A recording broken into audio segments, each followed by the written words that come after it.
It's one of our favourite guests. We are joined by the great Dame Andrea Jenkins, Mayor of Greater Lincolnshire, Reform UK Mayor, of course. Welcome, Andrea.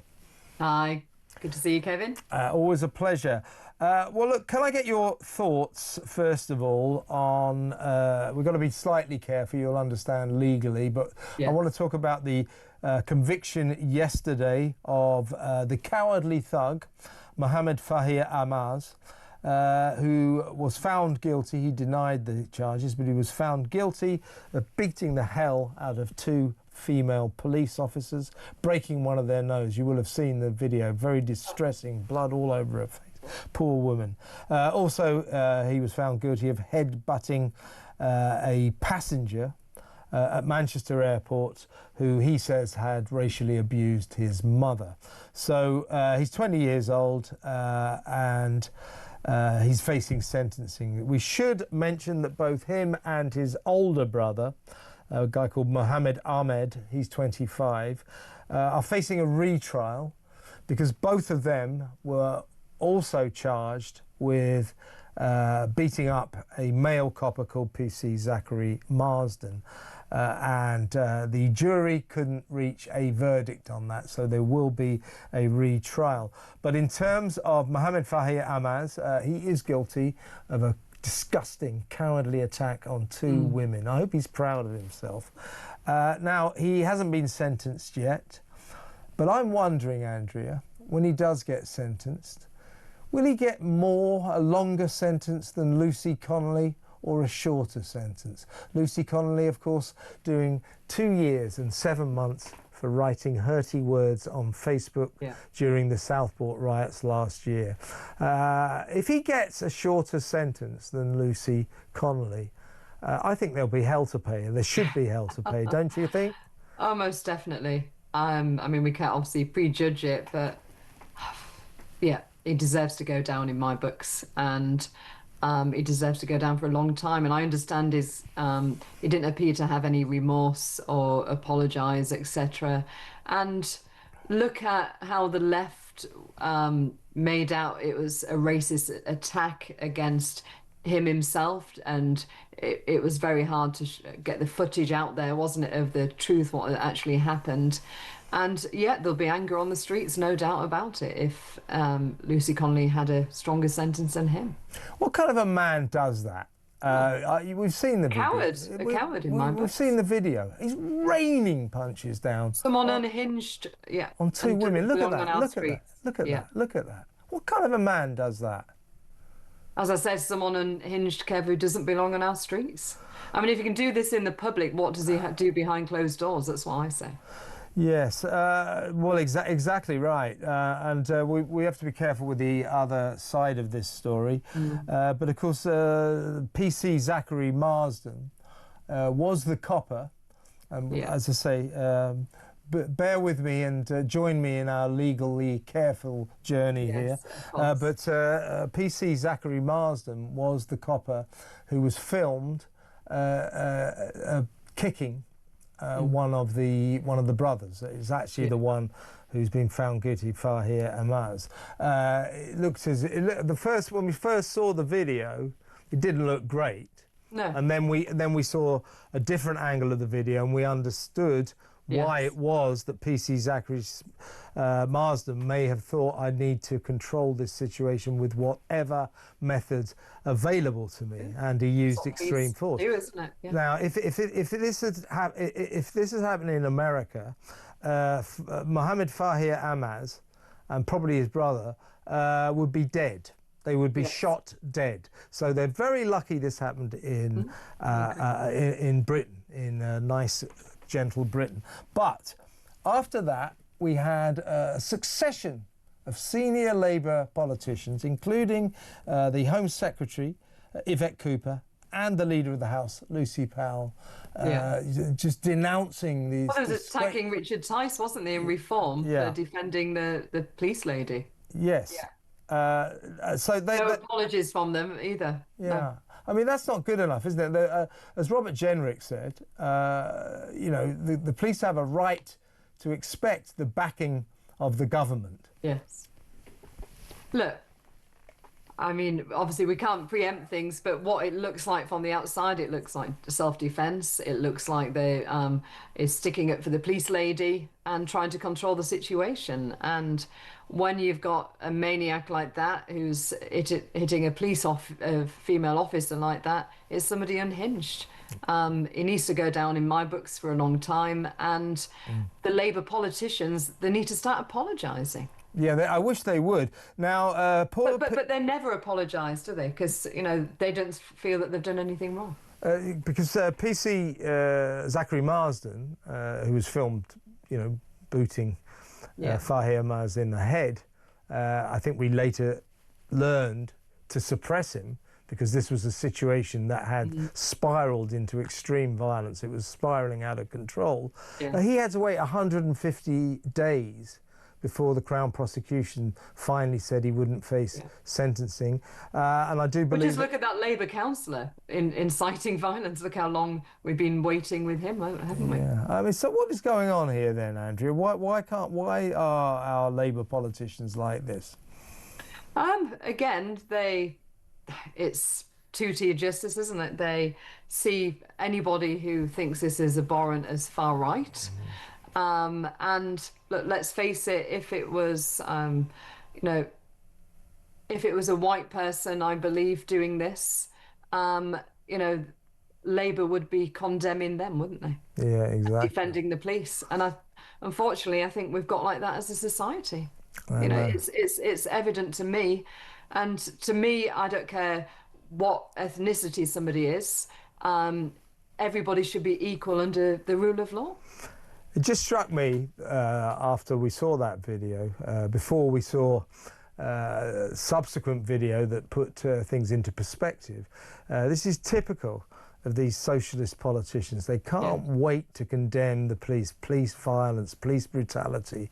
They're always sticking up for the alleged victims and never backing the police, and that's why I think everybody's quite annoyed. And you don't forget, it's hard for them in the way that look how they kneeled for what happened in the US. So you can see where their priorities are.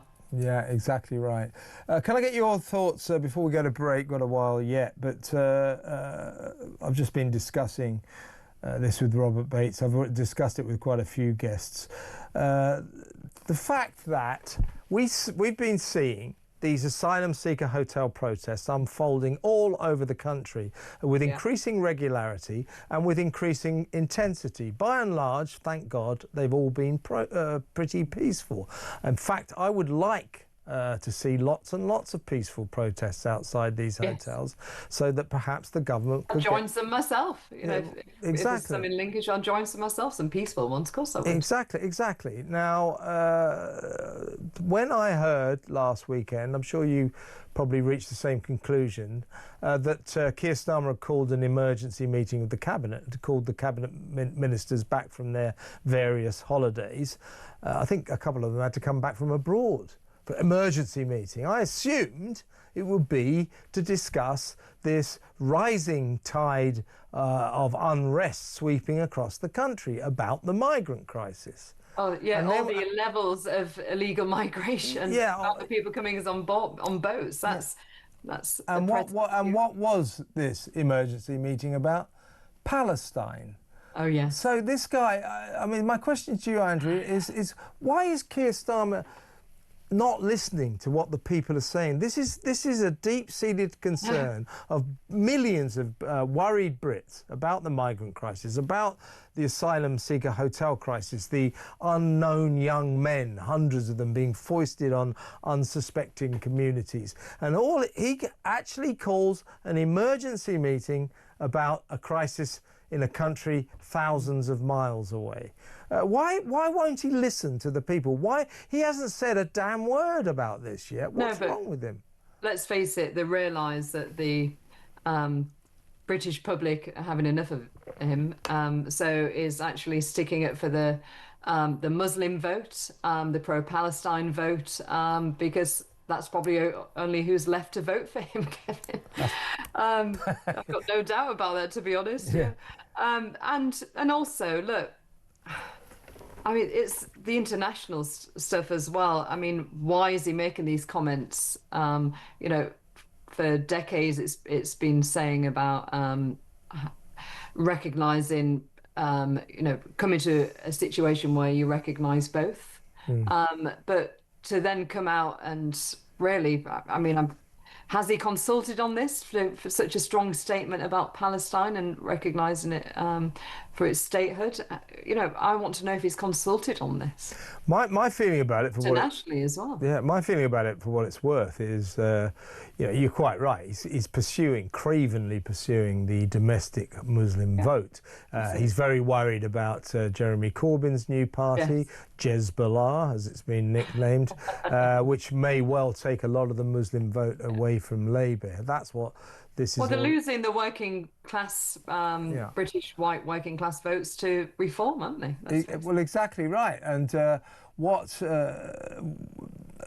all that he's Labour doesn't stand up for, you know, he's alienating British people anymore, do they? No, he's not. He's alienating what's left. He's alienating America and Donald Trump, and he's destroying what little was left of our long alliance with Israel. I mean, we're one of Israel's oldest allies. We helped to create that country, and he's decided to side with Hamas. But the awful thing, go on. I was just going to say he's decided to reward October the 7th. I was going to say exactly the same thing, Kev, completely, because, and they still haven't released those hostages, so how dare he say that, Kev?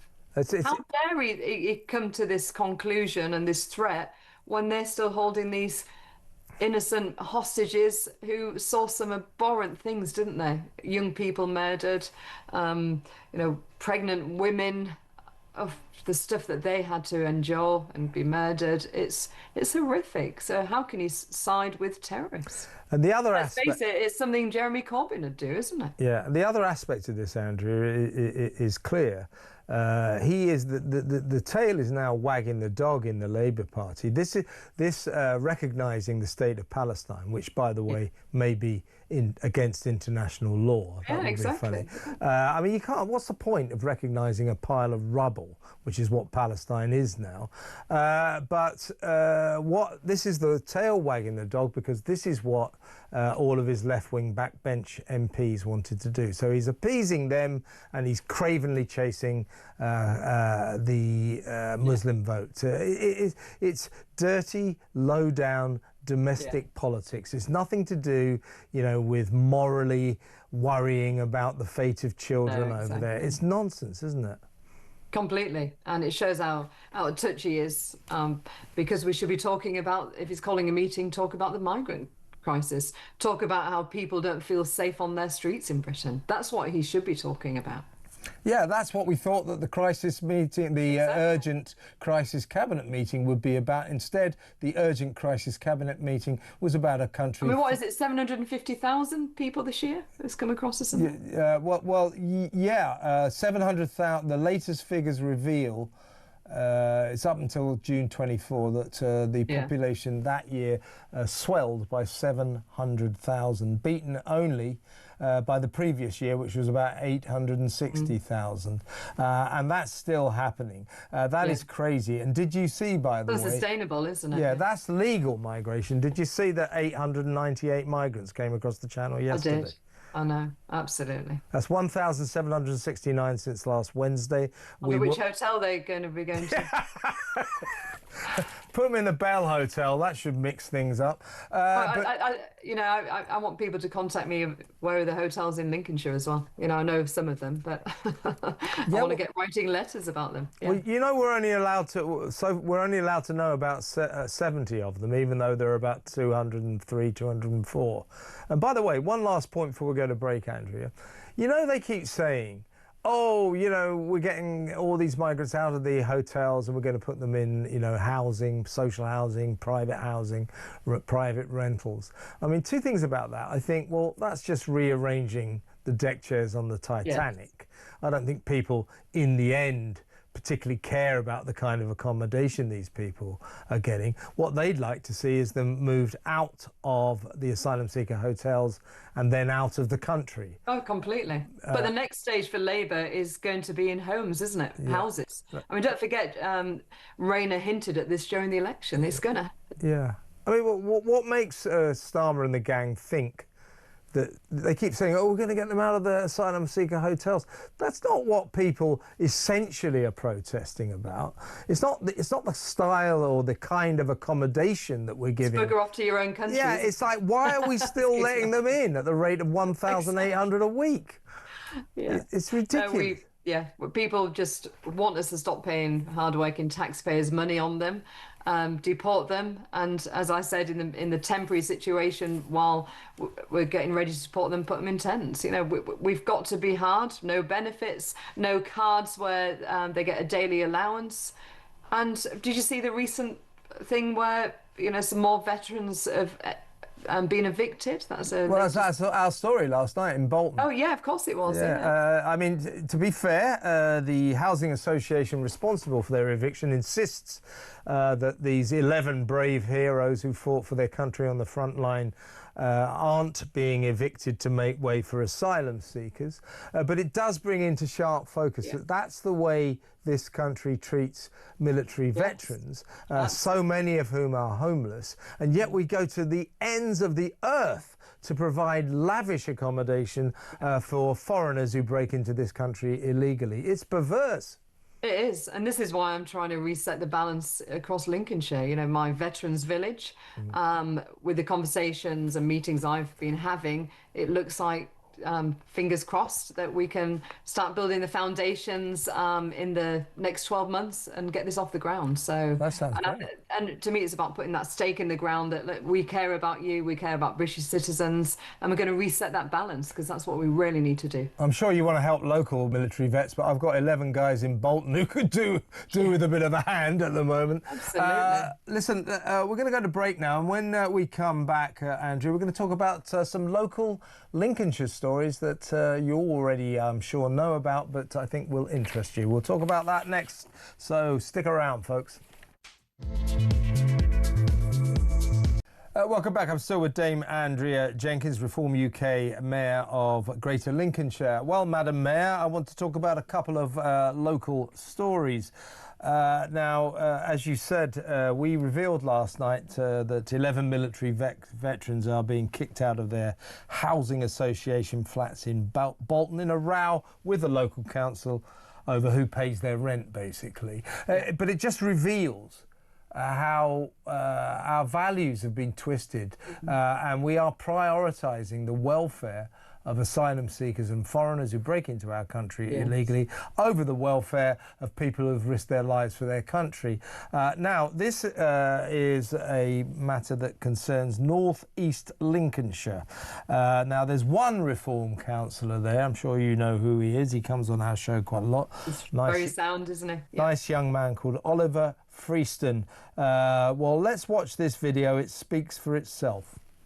Actually, I'd like to do is propose that we amend section number 2 and just include a sentence in the letter to the Secretary of State. I'm not an expert on housing policy, but I think we should go one further. We should ask the Secretary of State and say that Council is behind requesting a change to the housing policy to ensure that armed forces veterans are given priority on housing over any other groups, such as asylum seekers. And we refer back to the homeless situation. This is valid amendment. Yeah. We see that there's a problem with homelessness.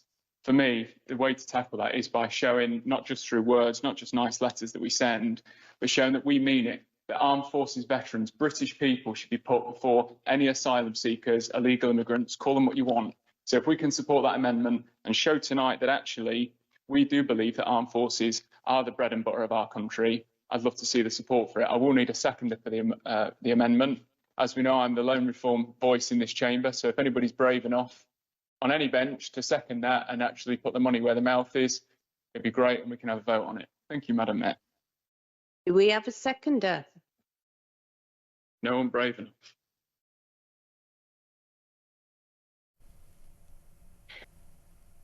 Well, Andrea, I would say that silence, Disgusting, isn't it? that silence speaks volumes. Yes, disgusting. And what's even worse is that's a Tory majority council. Those are mainly Conservatives in there. What happened to their Conservative values? What happened to their belief in supporting our boys, the men and women who've risked their lives on the front line in wars, fighting for this country? And what was so outrageous about what Oliver suggested there, that he couldn't even get a seconder? And here's the deal. He said that after that he heard whisperings that everyone, all these Tories, these Conservatives, that party you used to be in, were talking about Oliver's dangerous rhetoric. What? What is going on?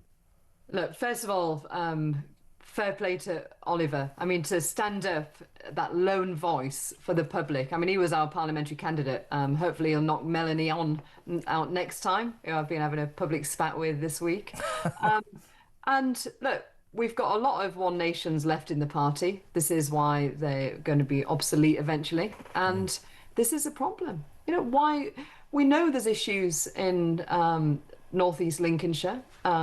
We know the feeling about illegal migration there.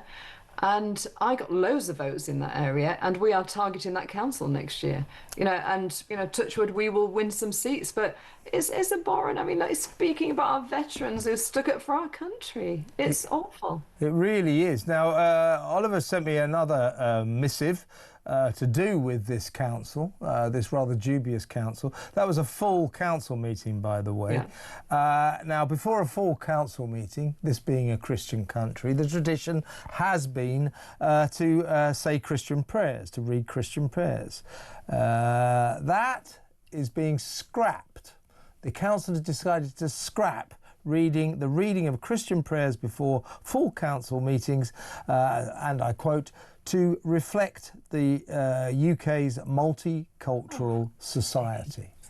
What's that about? I'll tell you one thing, Andrea.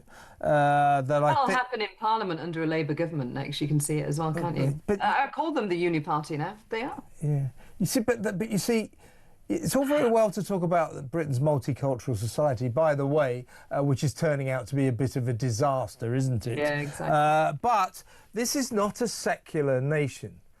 We have a state religion. It's called Christianity, the Church of England. Church of England, exactly. So this is a council in the country of Britain where we have a state religion. So it isn't about reflecting a multicultural society. It's about paying respect to this nation's official religion. What are they doing scrapping that? But also, if you look at the demographic of Grimsby, it's mainly Christian British people anyway, and look at the council. So why are they pandering? Well, you know, you wouldn't see this happening in other countries. Could you see this happening in Pakistan? No, it's the diminution of traditional British culture. You see this happening in Iraq, Iran? No, it's the diminution of traditional British culture that more and more politicians... I'm a Christian, you know, and I respect all faiths, of course I do. Yeah. I mean, I was brought up in a household where my dad went through every different, you know, he discussed the Quran, with Christian family, he discussed Hinduism, Buddhism, Judaism, just so we'd have a rounded view. But ultimately, you know, we should be proud of our faith of our country. It's dwindling, sadly, because I think, unfortunately, the church has gone a bit left-wing, so I think we're going to lose that. Can I also point out something hot off the press? Yeah, please do. Go ahead. You had one of our great workers, Dave Smith, didn't you? Yeah, Dave Smith from the oil refinery, Lindsay Oil Refinery. Yeah. Well, he's messaged me while we're in this conversation, and 9 a.m. tomorrow, the oil refinery runs out of crude oil. That's right, because he told me that last week. He came on last week, and that's it, isn't it? That's it, isn't it? That's the end. Well, we're still fighting for a buyer. You know, how has this been allowed to happen? It's awful. And we've also apparently their Facebook page, Save Lindsay Oil Refinery, that said on another message, it's disappeared. What's happened to that? That's it? Oh, it's probably the Online Safety Act or something Oh, like yeah, that. it probably is, isn't it? Yeah, I I'll bet check you my it post is. or It probably something. just says local laws prevent you seeing this. Yeah, unbelievable. Listen, Andrea, I've got to move on, but it's always a pleasure to have you on the show. Excellent. Thank you very much for your time.